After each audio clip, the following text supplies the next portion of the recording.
عقیدہ توحید والے لوگ تگڑے مضبوط. بس بات ختم کرنے لگا ہوں. رومیوں نے نا حضرت عبداللہ بن حذافہ رضی اللہ تعالیٰ عنہ کو قید کر لیا تھا حضرت عمر کے زمانے میں. بڑے دلیر تھے.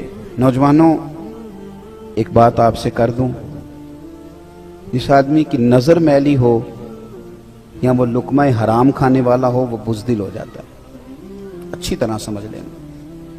جو سمجھتے ہیں ہم دلیر بنے, دلیر, ایک انہیں نظر پاک رکھنی چاہیے, دوسرا رزق پاکیزہ کھانا چاہیے. کبھی بھی وہ کمزور نہیں پڑیں گے. یہ بس دل کی تختی پہ لکھ لو. خوددار بنو گے تو تمہاری عزت بڑھ جائے گی, ہاتھ پھیلاؤ گے تو ختم ہو جائے گی. حضرت عبداللہ ابن حذافہ بڑے دلیر تھے, میدان میں لڑ رہے تھے رومیوں کے خلاف. تو 1000 فوجی تھا اور عبداللہ ابن حذافہ اکیلے تھے, لڑ رہے تھے. چونکہ وہ اقبال نے کہا تھا کہ مومن تو بے تیگ بھی لڑتا ہے سپاہی, اس کے تو ہاتھ میں شے کوئی نہ ہو تو پھر بھی لڑتا رہتا ہے. لڑ رہے تھے, 1000 بندے نے مل کے گرفتار کیا, قابو نہیں آتے تھے. میں کہانی نہیں سنا رہا, حضور کے صحابہ کی شان سنا رہا ہوں. یعنی 1000 بندے نے, ہمارے بچے اللہ خیر فرمائے, انہوں نے موٹر سائیکل ایک ٹائر پہ چلانا سیکھ لیا ہے. باقی کوئی دنیا کا کام وہ باہر جا کے کریں گے, پاکستان میں نہیں کریں گے. ہر چوتھے بیٹے سے پوچھو آپ کیا کرتے ہیں, کہتے کاغذ جمع کرائیں باہر جانا. تو جب جاؤ گے تو چلے جانا, یہاں تو کچھ کرو.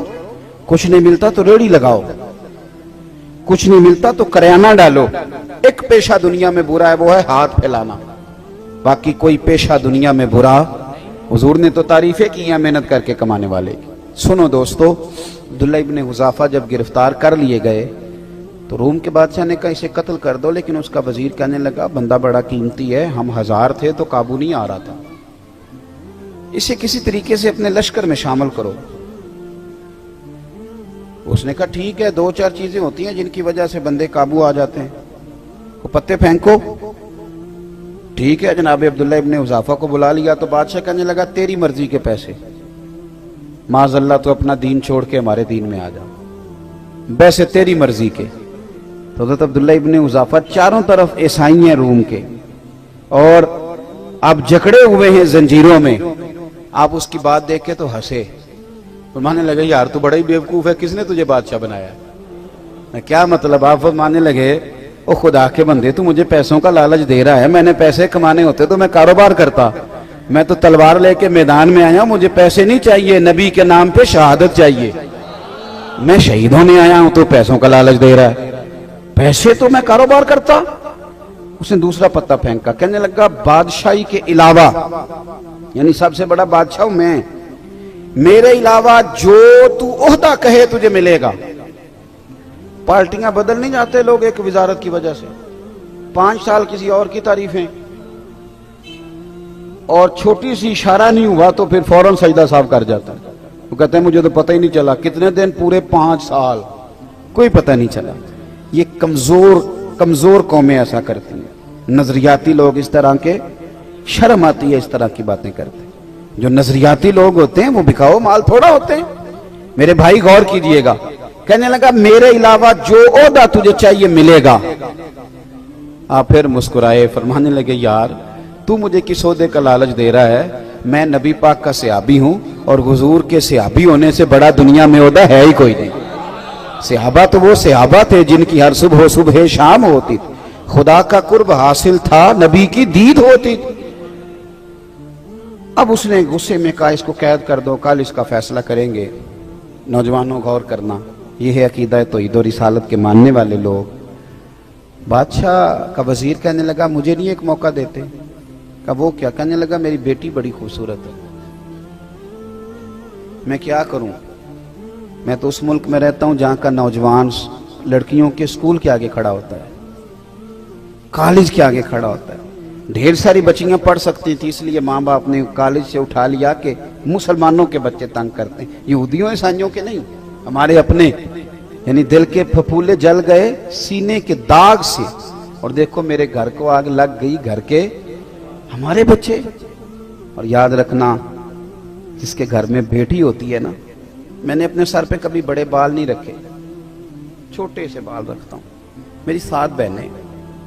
ایک دن میں سڑک پہ کھڑا تھا, شاید 6ٹھی کلاس میں پڑھتا تھا, تو میں نے بالوں کو بڑی کنگھی کی، جیب میں کنگھی ہوتی ہے، ایک وقت ہوتا ہے نا بندے پہ، میں کنگھی کر رہا تھا تو میرے ابا جی بھینسوں کا چارہ لے کے آ رہے تھے، تو ایک بات انہوں نے مجھے سڑک پہ بلا کے کہی، مجھے کہنے لگے پتر کنگھی شنگھی کر کے نہ نکلیا کر، میریاں 7 تیاں نہیں،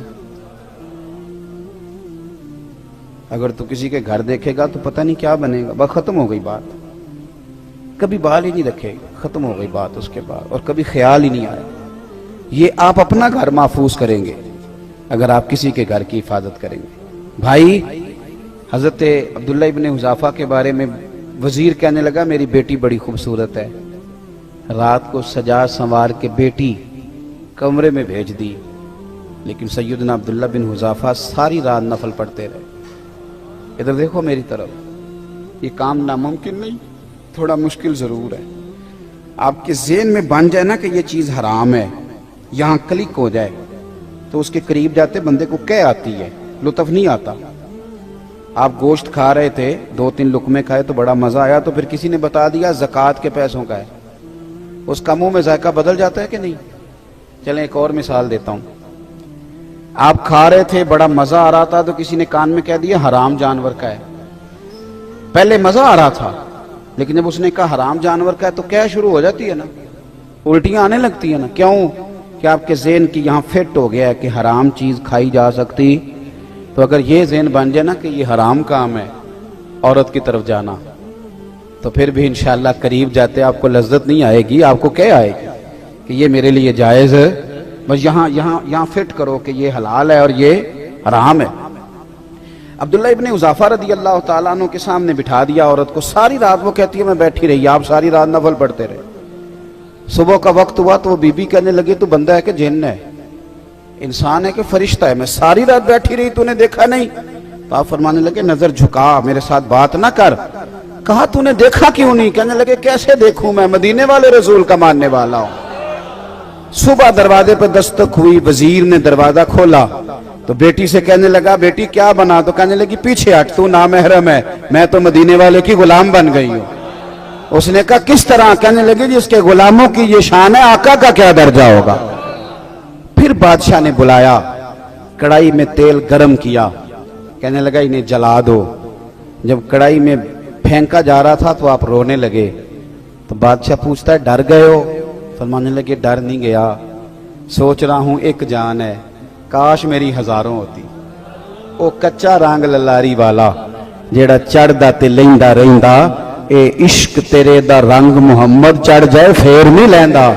حضرت عبداللہ ابن حذافہ رضی اللہ تعالیٰ عنہ کی یہ بات سنی تو بادشاہ کہنے لگا ایک شرط پہ چھوڑتا ہوں، میرا نہیں دل کرتا کہ تیرے جیسے بندے مارے جائیں۔ فرمایا شرط کیا ہے؟ کہنے لگا چل یار کچھ نہ کر، نہ تو نے پیسے لیے، نہ عہدہ لیا، نہ عورت کے چکر میں آیا، نہ موت سے ڈرا، اس طرح کر میرے ماتھے پہ ایک بوسہ ہی دے دے، میں کبھی کہہ سکوں۔ آپ فرمانے لگے چلو یہ بات قابل قبول ہے، یہ کر لیتے ہیں۔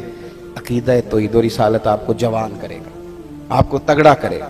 آپ تو ہر وقت کے مومن ہیں، مومن کی تو سانسیں بھی چلیں اس کے رستے میں، خالص اس کی رضا میں، تو اس پر بھی اللہ اجر عطا کرتا ہے۔ تو اپنے آپ کو مضبوط کریں، اپنے عقیدے کو، افکار کو مضبوط کریں۔ جب یہ مضبوط ہو جائے گا تو زندگی آسان ہو جائے گی، آپ کا اٹھنا بیٹھنا چلنا آسان ہو جائے گا۔ دعا کرتا ہوں جو میں نے کہا میرا اللہ قبول فرما لے، جہاں بھول گئے اللہ ہم سے درگزر فرمائے۔